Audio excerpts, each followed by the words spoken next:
right, everybody. Welcome back to Food for Thought. The topic of conversation for today's episode is going to be honesty.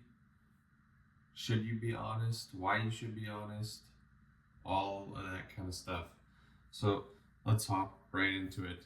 Same breakfast as usual. We got 2 eggs, avocado, some grape tomatoes, smoked salmon in here, lemon for the toast, 2 slices of toast here in the toaster, salt and pepper, obviously, the Vegeta seasoning secret ingredient for the eggs, cottage cheese, and some butter as well for the pan. So let's hop straight into it. Get my toast toasting, and let's talk about why you should be honest. And I'm gonna actually change this camera angle a bit now so that you guys can see what's happening. I'm trying to find out what's the best way to do this.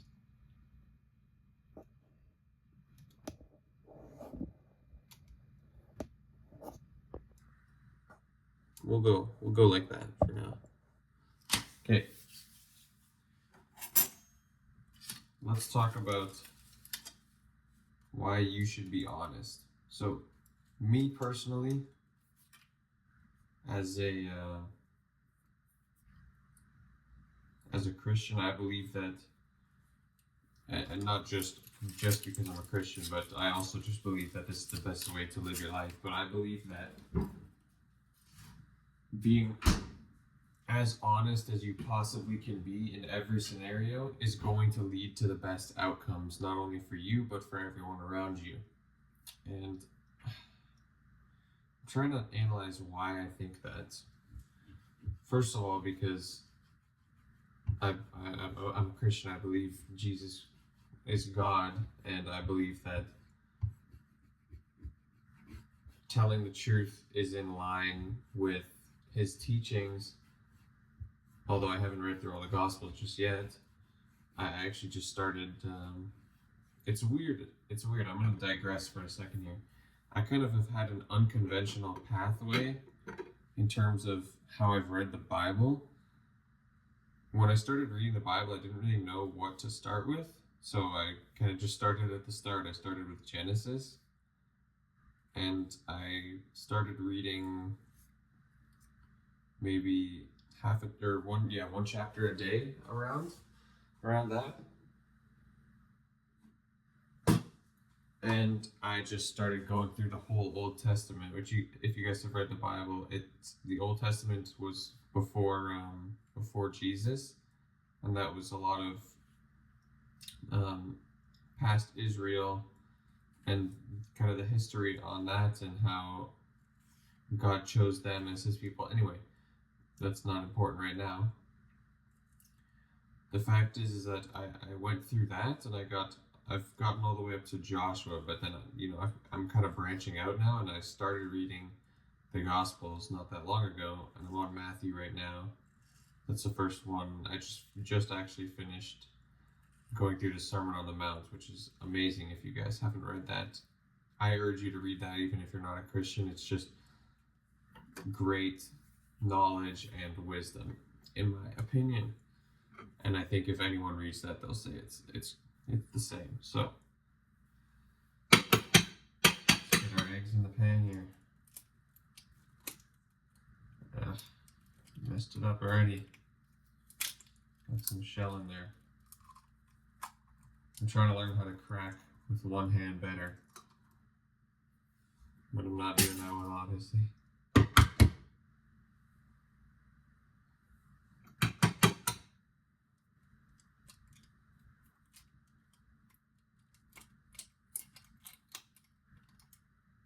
Oh god, and more shell from the second one.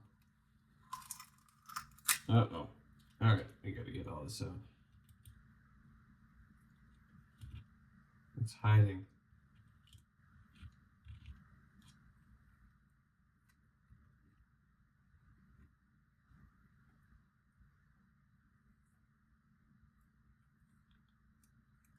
Sorry, I'm focusing up here. I can't lose this shell in the egg. Where'd it go?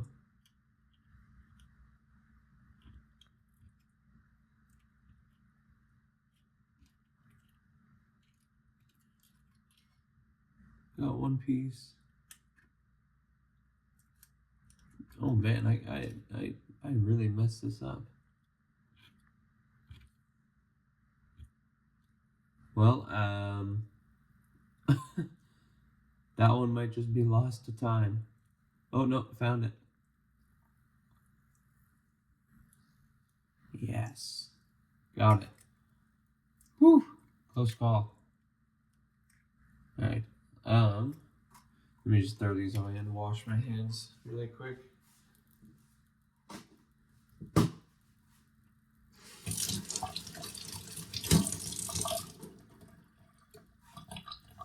Right, so from the Sermon on the Mount, anyway, I believe that you should be honest, and I think that it's the best for you and for everyone around you. When people are not honest, it's pretty I feel like it's almost self-explanatory why it's good to be honest. But the thing is, basically everyone lies, even if it's just white lies here and there, just to maybe save themselves from some embarrassment or something like that. Just like, it doesn't matter, I'll just lie here and there. Or simply when people are just talking with their friends or whatnot, they'll maybe something that someone says, maybe someone will say something that they don't agree with, and I used to do this a lot, where I just wouldn't say anything because I don't want to be judged, or I don't want to be seen as weird for my opinions. But I can tell, or this is going to be anecdotal, but my life has only improved when I've been completely honest with people and just completely open with my communication with them. And if you tell people that, I've found that that's something that's very, very helpful, right? So we live in, at least the people are this kind of culture that I've grown up in, is that so many people are, I don't want to say fake, but just don't actually say what they mean. A lot of people play games, whether they're doing it on purpose or not, with how they talk to you. They don't tell you exactly what they mean, and you have to try and interpret what they're saying, which I personally just do not like.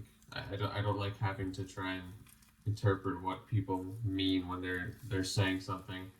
And I just tell people straight up, I'm like, I say exactly what I mean.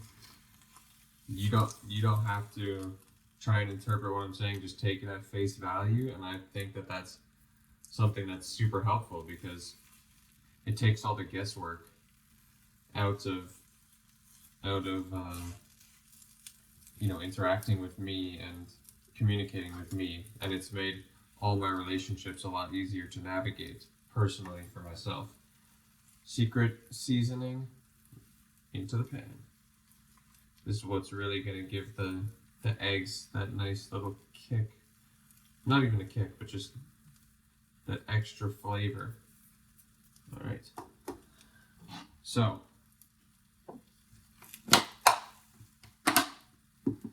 the one thing is, though, if you're going to do that, if you're going to tell people that, then you have to follow through with it, right? Which is not always easy. You might have to tell people stuff that they don't want to hear. You might have to upset people that you talk to, right? But that's part of the deal there. When you're going to be honest with people, you're not going to agree with everyone, right? And that's just a part of life at the end of the day. I used to be I am still super non-confrontational, but I'm working on expressing my opinions more concretely and not trying to impose my will on anyone or anything like that, but just speaking up for what I believe in to be true, which is a good thing, right? So, and don't get me wrong, I'm not perfect by any stretch of the imagination at telling the truth all the time. I definitely do not tell the truth all the time. I definitely don't speak out what's exactly on my mind all the time. But that's something that I'm striving to do, and as I have gotten better at that, I've only seen positive outcomes. So that's the main point of what I'm trying to say when I talk about my own experiences, is that as you get better at just telling people the truth and not lying, not only do you feel better, but in my opinion, your relationships might get worse before they get better, because people are going to be initially maybe shocked, or that they're not going to expect you to change the way that you act from normal. But I believe that the best outcomes in life will come from you being honest. I believe that no matter how bad outcomes may seem or how bad your life may seem to get, I believe that if you tell the truth, then that's the best possible, you will get the best possible outcome out of it, no matter what.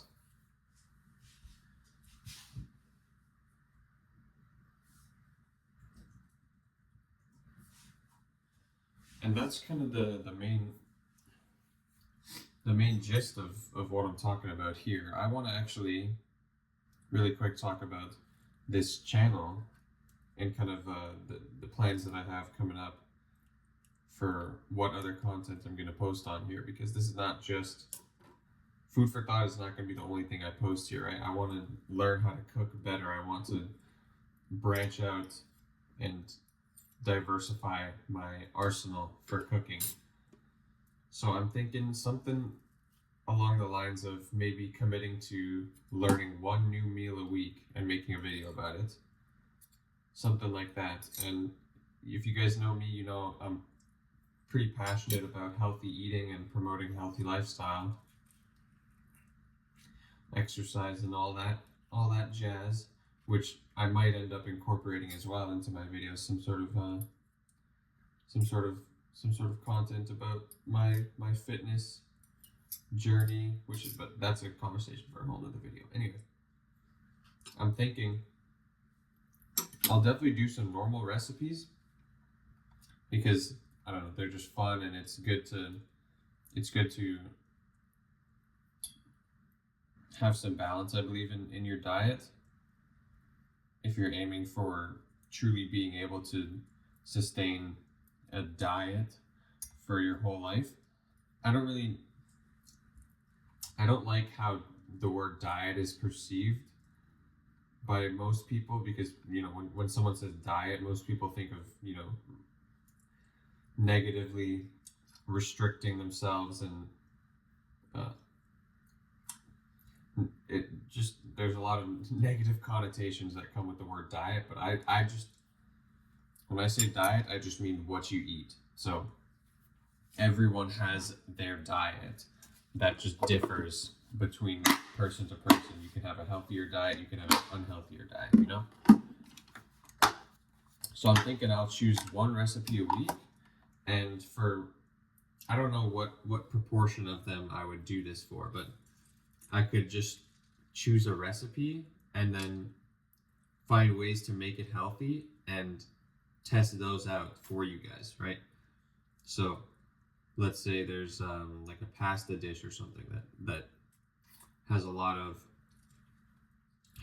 cheese and saturated fat and stuff like that. I'll find ways to change the ingredients or take out certain ingredients or add other ingredients to make it a healthier meal, and I'll try cooking that for you guys, so that I can kind of be the taste test dummy and the dummy to see if those recipes actually work out or not. which I think would be a great way to combine learning how to cook better and also learning how to cook healthier, right? Which is something that we really need in life. And I've been finding this out over the past while. I'm in a kinesiology class right now called Health and Exercise Management. And some of the numbers that they've been showing us for chronic disease rates in Canada and globally, in terms of like hypertension and heart disease and all that stuff, is pretty alarming stuff, to be honest. You'd be shocked by the amount of people that, I don't have the numbers right off my head, but you'd be shocked by the amount of people that suffer from chronic diseases and health-related issues.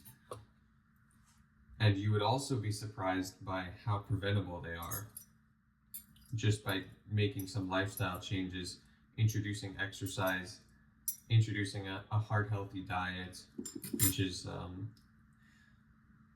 search up what a heart-healthy diet is, but the main points are having a moderate sodium intake, high fiber, lots of vegetables, whole grains, stuff like that. So you can do some more research on that, but stuff like that, having a heart healthy diet, exercising, the CSAP recommendations, the recommendations from the Canadian government for adults is 150 minutes of moderate to vigorous aerobic physical activity a week. So 150 minutes, that might sound like a lot, but really it's actually not that much. You can break that up into 5 30-minute workouts in a week. That's not that much. You can break that up into like 2 1-hour workouts and then a 30-minute workout in a week, which is, like I said, not that much. I think a lot of people could commit to something like that. And even if you can't, even doing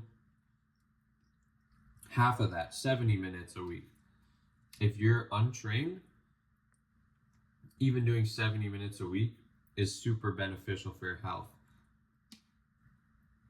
And I think actually this is something that I'll talk about in another Food for Thought episode, more in depth. Let me write down.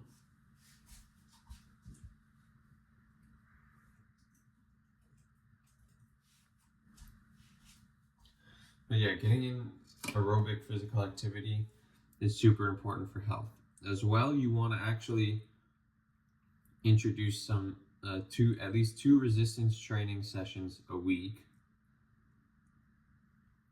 as an adult, right? So I feel as though maybe some people are afraid of resistance training. And when I say resistance training, I mean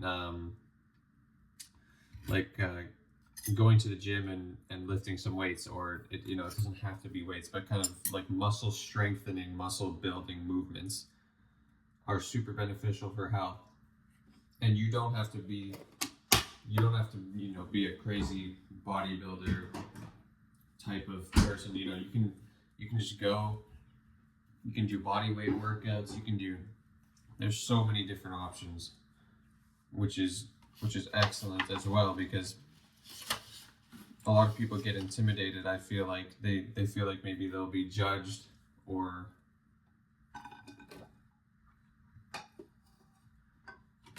they won't know what they're doing.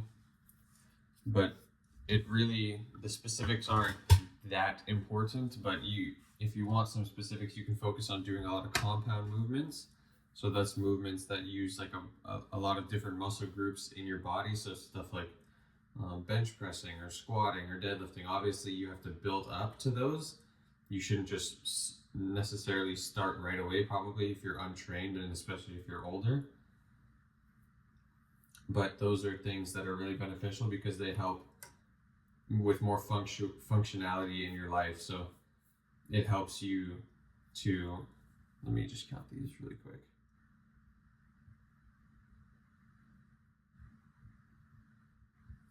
26, 20, 26, 28, 30. Yeah, so those movements will help you to just function better in your daily life because they use a lot of stabilizer muscles, which translate well to just how you live your life. And having stronger muscles and joints and ligaments obviously help you as you get older. They call exercise the silver bullet when it comes to health. Diet and exercise, I think, are some of the two most important things, as well as not smoking and limiting alcohol consumption to a minimum. Now, I believe that you shouldn't be getting drunk for other reasons, but the health recommendations from the government, I believe, are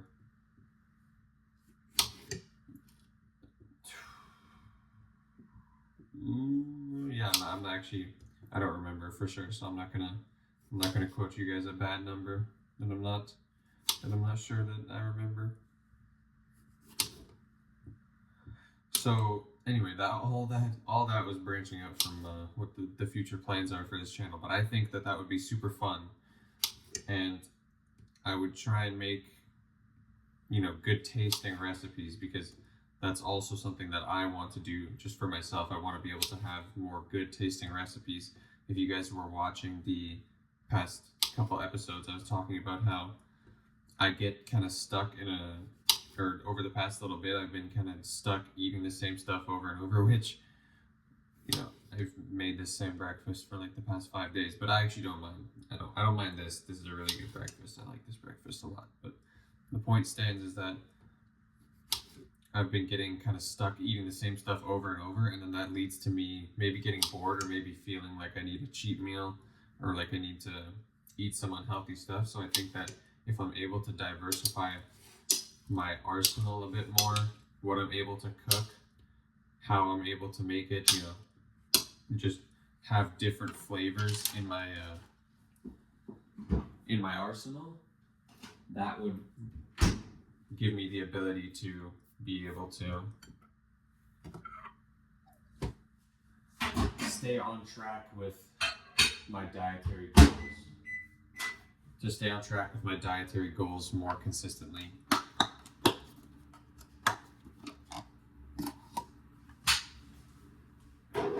And I'm going to say this every morning.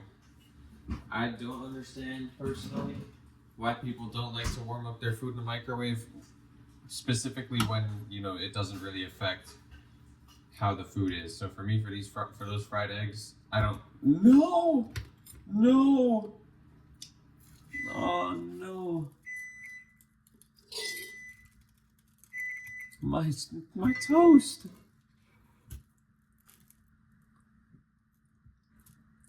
No.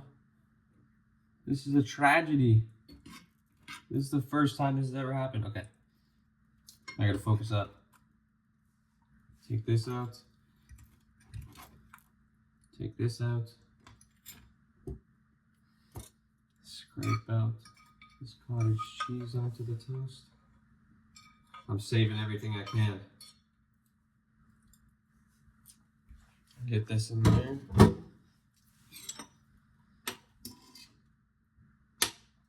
I gotta clean this up now though, because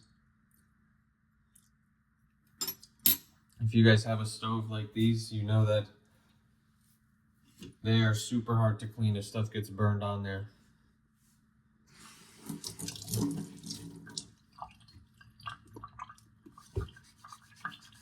You guys are watching calamity unfold. Look at this. You can barely tell, but there's some burned cottage cheese on there.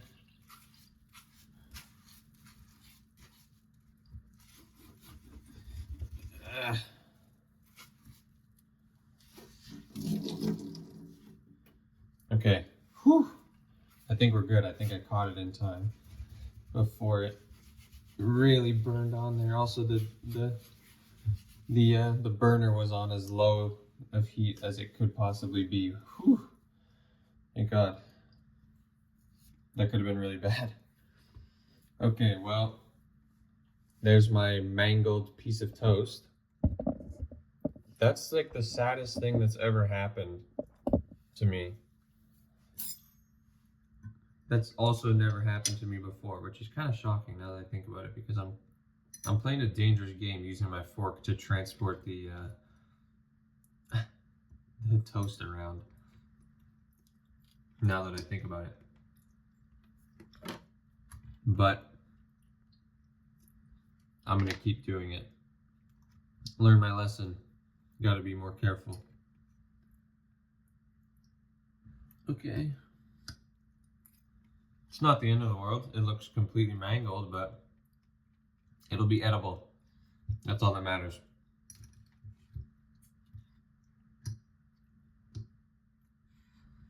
What was I talking about?